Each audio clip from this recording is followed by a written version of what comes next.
to saying a few words about this afternoon's comprehensive spending review and autumn statement.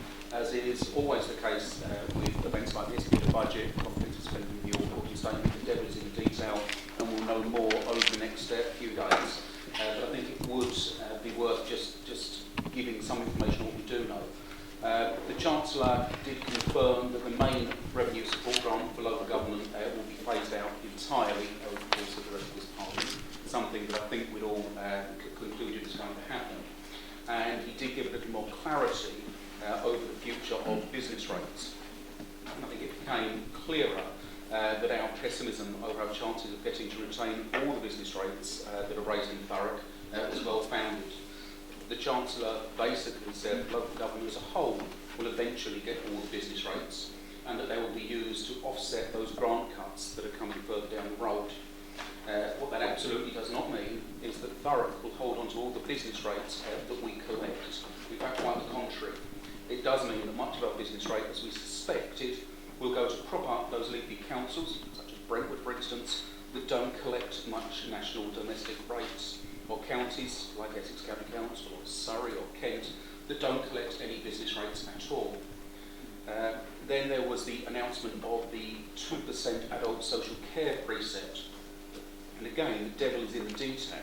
The presumption is that this will be in addition to any council tax rise ceiling that's imposed by government. So if we presume that the ceiling is 1.99%, that would mean a maximum council tax rise of 3.99% in total. At roughly £500,000 for every 1%, that would be a maximum of about £2 million to counter the £10 million cut in grant that we're expecting in April. And if half of that 1 million was devoted to adult social care, it is worth noting that it would not cover the £1.5 million extra cost of funding the living wage for all carers, let alone the £1 million plus extra pressure that we know is there in the service, and the planned £750,000 reduction in budget that's planned on top of that. The apprenticeship levy that was announced looks as though it will cost Thurrock Council somewhere in the region of £300,000 a year, and there is a vague promise of new powers for councils. No details as yet as to what those powers will be, and of course no promise of funding to go with them. And I am concerned that what appears to be removing local authorities' roles in oversight of schools and forcing all schools to become academies whether they want to or not. Madam Deputy Mayor, I want to end on good news. I'm sure we're all really pleased that the Chancellor announced a National College for Creative and Cultural Industries that will be based here in Thurrock in Purfleet.